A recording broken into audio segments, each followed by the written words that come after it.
someone's not familiar with your music, how would you describe it?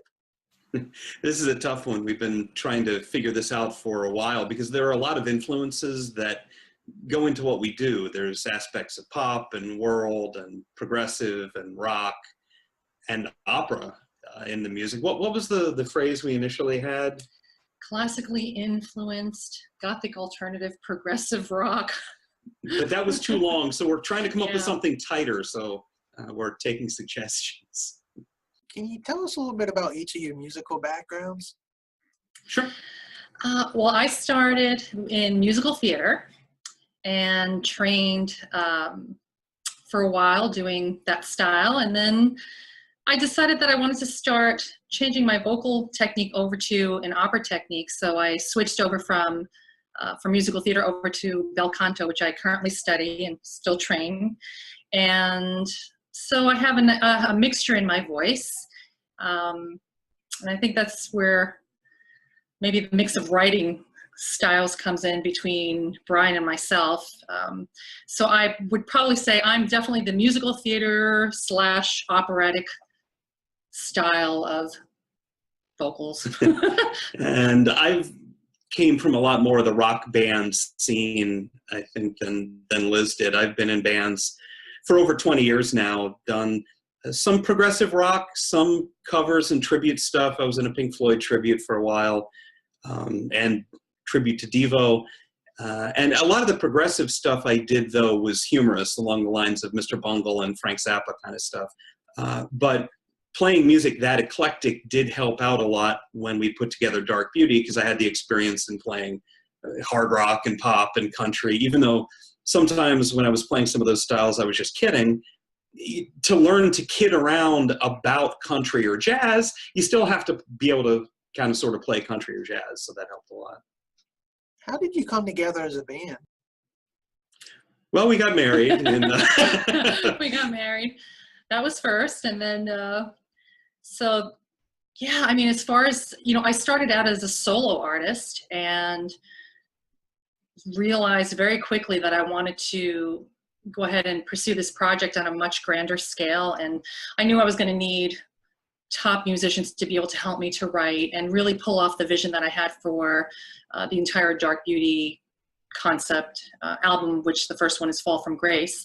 And it was great writing with Brian for the first time because for the first song that I threw out there, which was Save Yourself, I basically added him. I wrote the entire thing by myself and then added him into the guitar parts that you hear on that track. So little by little, we started building. He came in right from the beginning, and then we just kind of built the project from there. We added our bass player, and then we added our drummer. So it was kind of like, one by one, we were building the entire project, and then we finally landed our keyboard player. So we ended up with a 5-piece wonderful band that put together our first album. Can you tell us a little bit about your EP that you currently have available?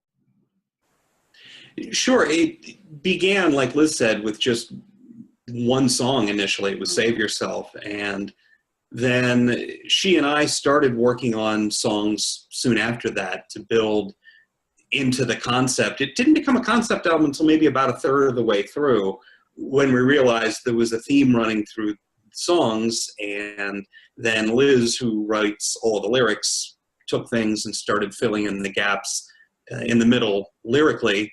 And we wrote a lot of the music together. Generally, Liz comes up with the melodies and some of the chord progressions.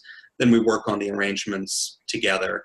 And we, at the end, we're just kind of filling in the gaps in part one of the story. But that's how we wrote the first album. You also do a podcast. Can you tell us a little bit about that? Yeah, the podcast is a lot of fun. And a lot of work. And a lot of work. God, it's a lot of work.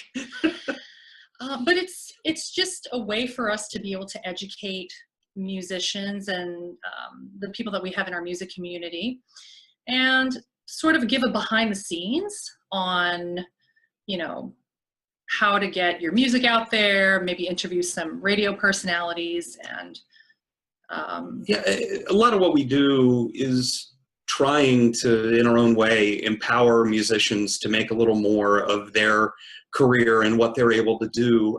What we'll do is we'll interview radio hosts, for example, and turn things around. We call it turning the tables, and interview people who are on the radio all the time and say, look, musicians want to get in touch with you. They want to get their music on the air. How do they do it? And we ask them, what mistakes have you seen musicians make? What things can musicians do to really help you promote them? And so that instead of just information coming from us, it's coming from people who are in the industry and who deal with musicians all the time.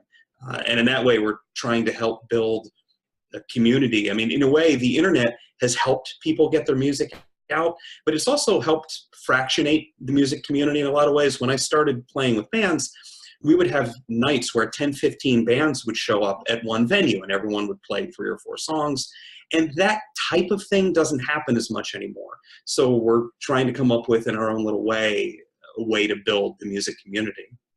What is something each of you enjoy outside of music that fans might not know about? I love crafting. I love getting my hands into doing just fun crafting types of projects. So I think everything in my world is sort of creative. I just joined a Tai Chi class, which is a lot of fun. It's hard, but it's a lot of fun. And so for me, anything that has to do with creating something seems to be what I enjoy the most. I'm a big baseball nerd. Been to a couple of games already this year, watch a lot on TV, listen to the radio. I'm a big Pirates fan, actually. I lived in Pittsburgh for a long time, and I'm a big Pirates and Andrew McCutcheon fan. Being in a band is extremely hard, and you mentioned you were married, so that would make it even harder. What are some of the things you do not to kill each other? I think so much of it is, well, we'll talk about the band first and then our relationship. With the band in general, so much of it comes down to choosing the right people in the first place. Mm-hmm. I've been in so many bands over the years that have, for whatever reason, have been torn apart by personality conflicts and the like. And I think I've gotten to the point now where people are good enough musicians, but the most important thing is the relationship. Because on this album, we work with some incredible top-notch musicians. And there have been disagreements, and there have been harsh moments, but there hasn't ever been a huge knockdown, drag-out fight over the music, because we're all focused on the music itself. Mm-hmm. So if everyone's focused on making the song better, rather than gratifying their own egos. Like, we have a huge ego, but it's a group ego. It's a band ego. So we're trying to make the song as good as it can be. So then if the keyboard player comes up with a guitar part, or the drummer comes up with a vocal harmony, great. The only question is, does it make the song better or not? I think for us, working together, we've been married 10 years before we tried to put this together. And even though we talked about it and Liz had wanted to put something together a lot earlier in our relationship, I don't know if it would have worked. Because, we had, I think, to grow into our relationship together to be able to get to the point where we could focus on making music together and not bringing in outside arguments over who was supposed to pick up the laundry that day. And, we still have those. But I think it doesn't affect the music, and I think a lot of that's just because of the length of the relationship. Yeah, and plus we always had our own separate projects happening. Mm-hmm. I'm a trained actress, and I was always on a lot of acting projects and doing theater. And Brian's always been in, his band or another band and doing music. So we both also come from different areas of the industry, and I think just having those moments and having that time to be able to pursue our own things. It definitely helped us where we are today, because I think the timing was just right for us to do this. So it works really well. And we're a total team, and I can say that now, but yeah, I think back when we were first getting together, I think it would have been really tough to do something like this, because it might have been one of those band double murders that you hear about so much. Exactly. Where's the best place for fans to keep up with everything you have going on? Everything we're on, of course, every social media platform, or the major ones. We're even still on MySpace. Yeah. I think we don't do much with it. But the major portal is darkbeautymusic.com. And from there, you can hear clips of the album, and it also links to our Facebook page, our Twitter page, which are both very active. And the other things like Google, we don't use quite as much. MySpace, very rarely. What else are we on? We on Pinterest? Twitter and Pinterest and Google Plus. We're on everything. But all of that you can access and find out the correct links through darkbeautymusic.com. Are you playing any upcoming live shows? We started working on a concept we're calling Dark Beauty Light, which is we've gotten the tracks from the album individually recorded and laid out, so that if there are nights where just the two of us can perform, we're starting with some smaller shows to get the live show up to speed. So the two of us will just perform to the tracks on the album with live guitar, live vocals.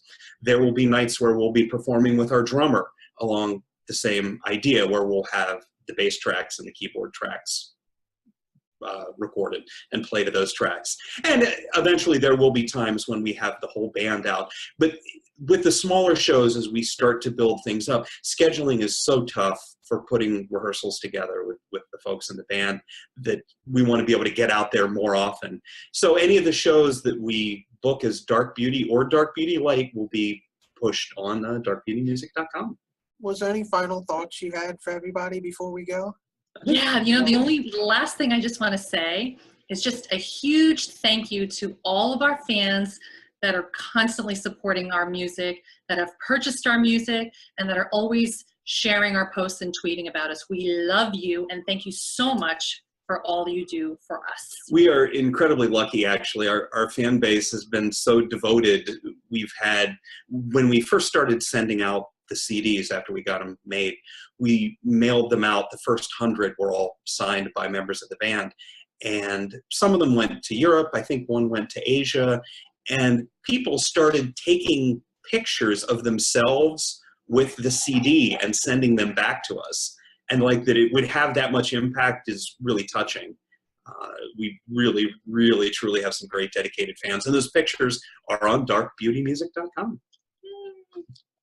So, and thanks to you, man, seriously, for doing this. I mean, one thing I didn't realize until we put this project together was how many people are out there supporting independent music and really paying attention to what's out there and listening to the indie stuff. And it's really cool because it's so tough to get a foothold at this point.